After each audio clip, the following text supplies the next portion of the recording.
Ghimire, your science teacher, and today we are going to continue the same part we left yesterday without completing. So it is deposition and soil conservation, and this would be our last episode for this topic: rocks, minerals and soil. Let us begin. Yesterday we talked about deposition. At the end of that time, deposition means whenever soil erosion occurs, that eroded soil particles along with humus, minerals, nutrients, smaller particles of rock, pebbles, all these things are carried away by water bodies. Maybe erosive agent like air, storm, wind and other erosive agents like animals, human activities and so many other agents are there.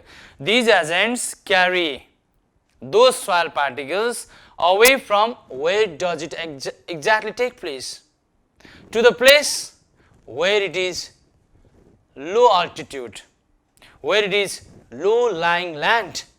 There these particles, these materials are deposited, and the place where soil particles are deposited become somehow more fertile than it was before. Means what? It is all because the place where soil erosion took place become less fertile as important nutrients from soil is carried away, whereas the place where soil particles along with humus and other things are deposited become more fertile. You can make a very good guess on that. Why? Of course, it is because useful materials along with soil particles are deposited on the place where deposition occurs, thereby increasing the fertility of soil, increasing the productivity of soil. And the place where it happens, when crops are planted or grown, it would obviously give greater production. This is positive impact of deposition. Exactly the place where erosion occurs, there we face negative impact. But the place where deposition occurs, we get higher production. So soil erosion and deposition are parallelly beneficial and not too. That depends on place where what happens. And what happened, of course, have a look on the screen please once. In the screen you can see what deposition is. On the first paragraph, it is natural process in which low-lying land is filled up or added with organic materials, soil, sediments, useful nutrients, rocks and other eroded materials. Soil erosion leads to the deposition of material. I said whenever soil erosion occurs, the deposition occurs anyhow. It's certain. It is certain that deposition occurs as soon as soil erosion occurs. Just the places should be different. Otherwise, these processes occur side by side, means simultaneously. Soil erosion and deposition occur side by side. Explain it. The next question just below the first paragraph. You may see answer is written there in two different paragraphs. Why soil erosion and deposition occur side by side? Why both these processes, the natural processes, occur simultaneously? Let's find it out. Whenever soil is eroded from high hills or mountains, they are carried away by different natural sources to be deposited somewhere in low-lying lands like Tarai region or plain land. It is because the force which carries materials ultimately leads to the settling of materials where energy ends up. Means whatever has come down from hilly area or steepy land, those materials get down with certain force. Maybe sometime the force which initiated them to come down the steepy land builds up, go on building up because of steepy land, because of effects of gravity. The forces go on increasing. But when it comes to the plain land, when it comes to the low-lying land, the forces ultimately dissipates the energy to zero value. Means the energy which carries materials, soil particles down the hilly area, down the steepy land will ultimately be finished. Means the force which causes materials to have energy will ultimately be seized. So particles have to be stopped, have to be deposited, and the same thing happens naturally. So whenever erosion occurs, deposition is sure and certain natural process. Again, screen. Deposition often occurs in Tarai region, resulting landmass to be more fertile. This is because uppermost loose and humus mixed soil, which contains sufficient mineral and nutrients, are prone to be washed out, as these particles are not firmly held by the land due to their composition and loose texture. Thus, deposition adds nutrients-rich soil supplied with enough organic materials and support the productivity. Okay, have a look on board once. Let me just guide you one thing, right? The place, suppose it is hilly area, you must guess yourself to the materials on the surface part of this steepy land, say, are not firmly held to the core of this hill. I mean to say, whenever there comes heavy rainfall, that large amount of water flowing down with a great speed caused materials which are just sticky on that steepy land to be washed out. It is because the outermost part, maybe the soil with loose composition and structure, maybe the soil with some amount of humus in them, maybe the soil with nutrients and minerals mixed there. Because of such composition, because of such impurities, because of having not uniform materials and components there, these particles are not firmly held on the core part or core rock of this hill. That makes the soil particles to be easily leave the core of hill, thereby pushing these particles down the steepy land.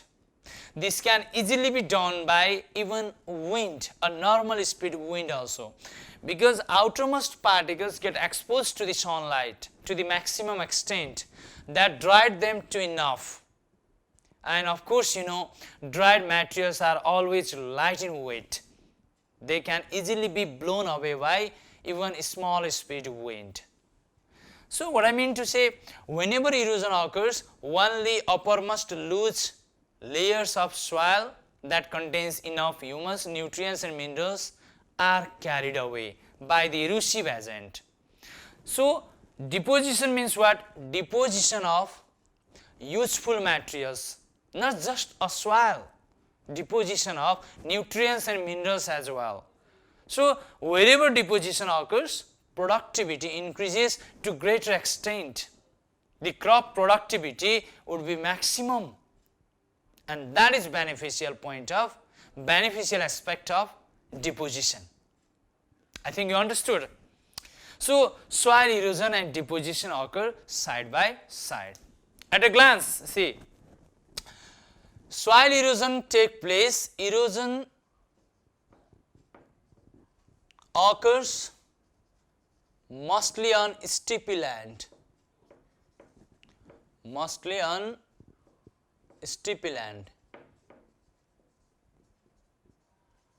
means steepy land is always prone to soil erosion, and the places where they occurs, frequent rainfall and flood. The area which is prone to maximum amount of rainfall and which is always liable to face flood all the times in monsoon season. such regions are prone to soil erosion. And what kind of regions will have mostly the deposition of materials? Of course, I kept on saying number of times, the area which is low lying land or whose altitude is less as compared to the hills and mountains and steepy land, because the energy with which these materials are carried will ultimately be dissipated. The energy slows down the movement of particles and deposition is must. This is the point about soil erosion and deposition. So, you can say soil erosion and deposition occurs side by side. Done. I think you understood well. So, let us start another aspect of today's episode. It is soil conservation, and this is the ending of today's episode too. So, let us have a detailed study on this. Soil conservation means protecting soil. How to protect soil, how to conserve soil, how to enrich soil with good qualities is the point to conserve soil. So, let me suggest you what soil conservation is. Listen, soil conservation means making soil more fertile. Soil conservation means making soil enriched with more number of nutrients and minerals.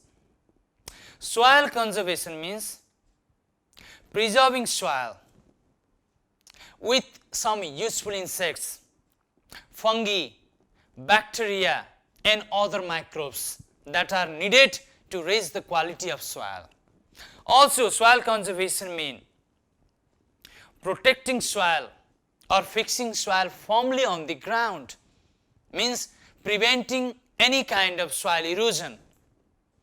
The area which is always prone to soil erosion must be embanked with rocks and other net, metallic net. The chances, the causes of soil erosion must always be focused every time when it is liable to give its effect on soil erosion.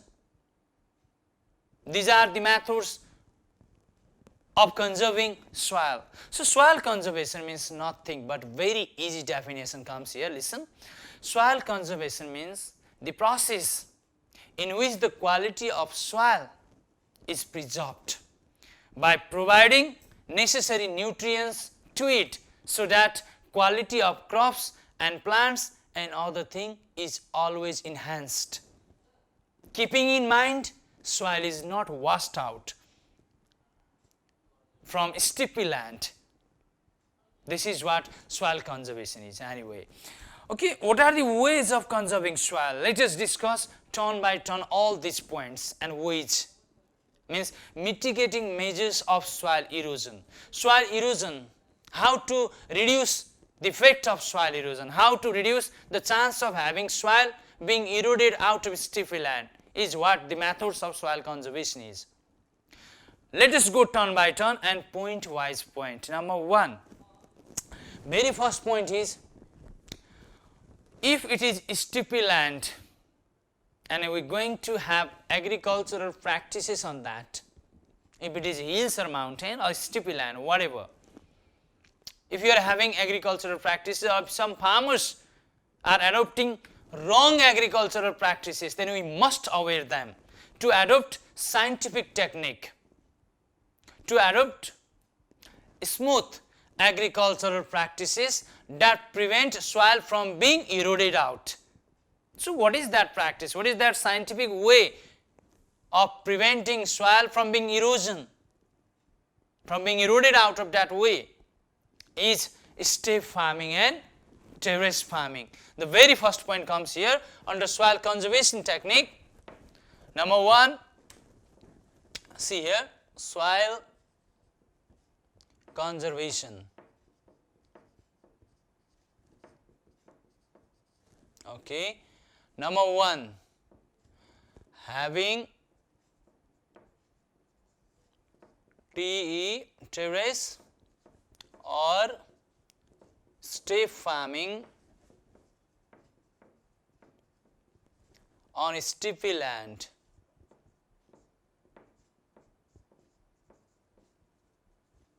You must know what steepy land is. Steepy land is part of land having some slope, a steepy slope, down way, where there is always high chance of having soil erosion. In such kind of land, hills or mountains, in the hilly areas of Nepal, like Ilam, Jhapa, Arghakhachi, some part of Arghakhachi, Gulmi, and some other like even Kathmandu belong to hilly areas of Nepal. In such areas, if you are having agricultural practices, or if the land is completely steppe, in such cases, steps must be made. Terrace farming means what? Making steps on land. Let me show you. If it is steep land, then while having agricultural practices, there some sort of blockage must always be made. Look at this. Whenever water runs down, the step here reduces the speed of soil. Speed of water and hence the speed with which soil is washed out. So, a step is required in steepy land. Those steps reduces the speed of water during heavy rainfall. Reduction in the speed of water means what? Reduction in the chance of washing out of soil. It is because always with the high speed of water, high force is forced upon the soil. I mean, large amount of force act upon the soil. That force is capable to stick out the soil, even the soil with a very good fixing with the core of the hills and mountains.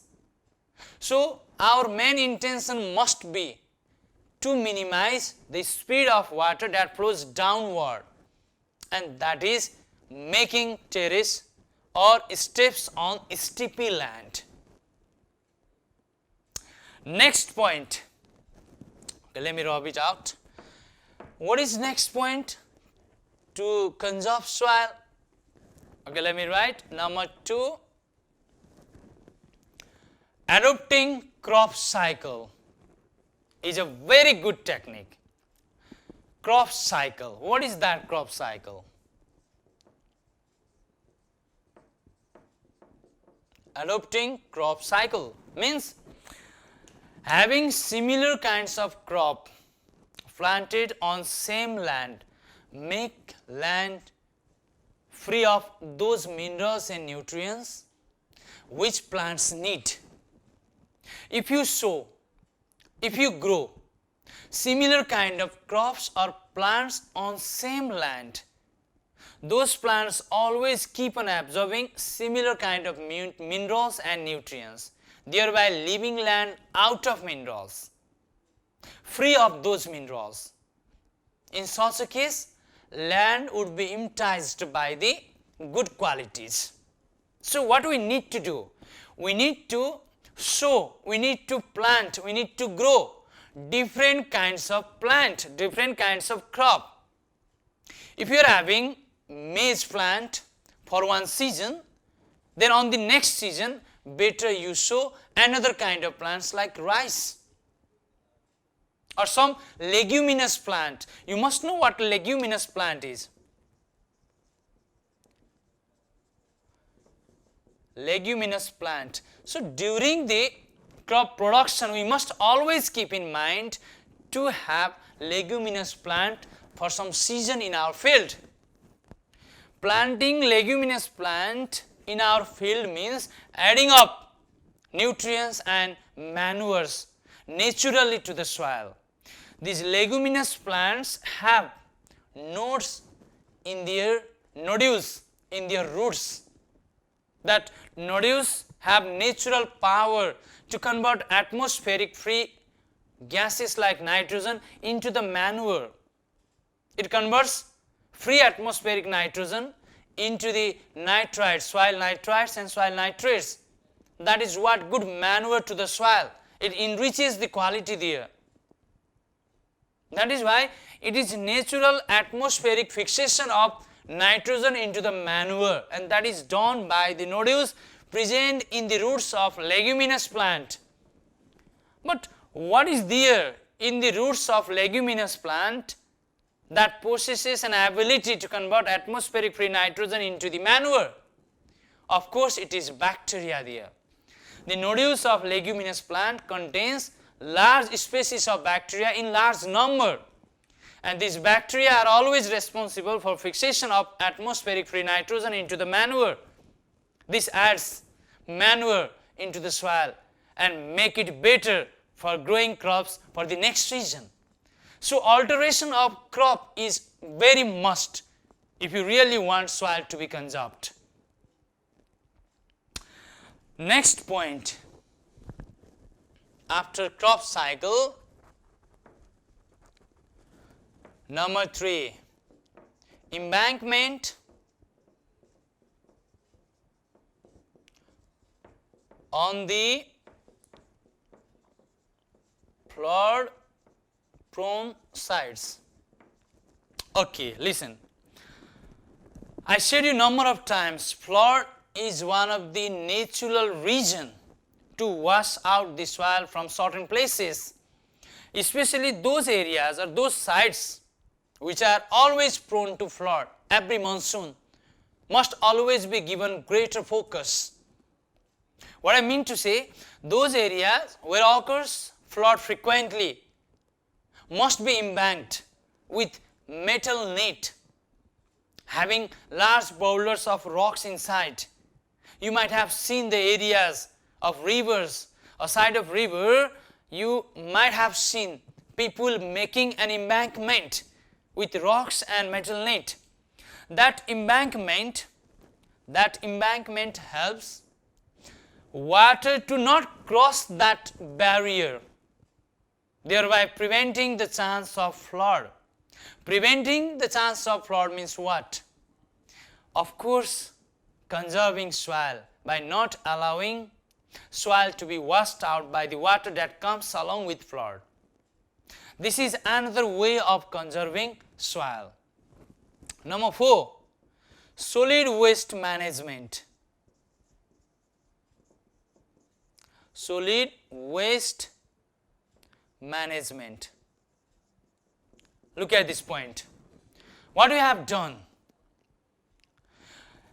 in our daily life activities, whatever waste materials comes out of our houses are decomposed or what?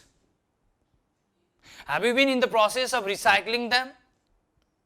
Or we are having or adopting a best practice of recycling them properly with the help of concerned agencies? If not, then we must put light again. Means we must be very focused on solid waste management.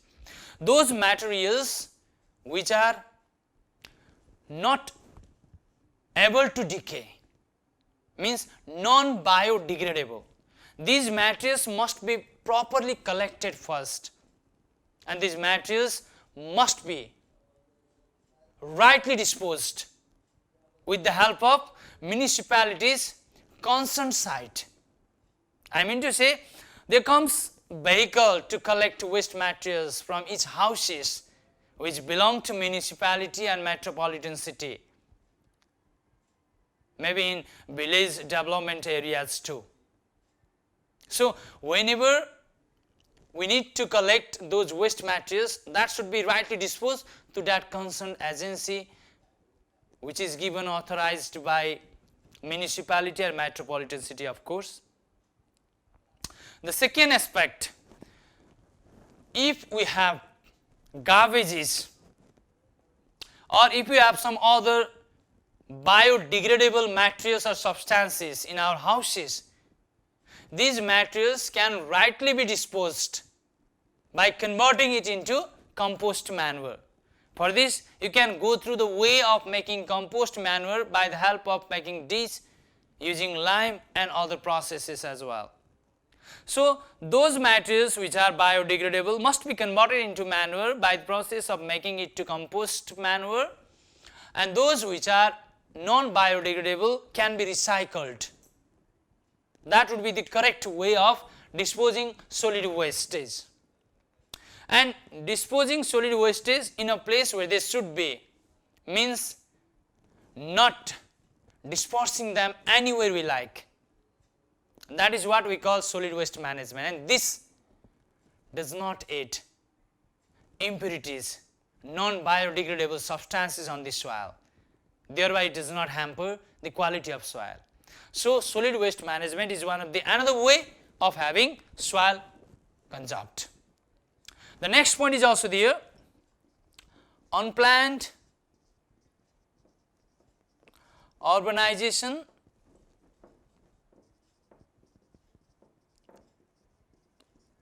unplanned urbanization and settlement must also be discouraged. Okay, listen.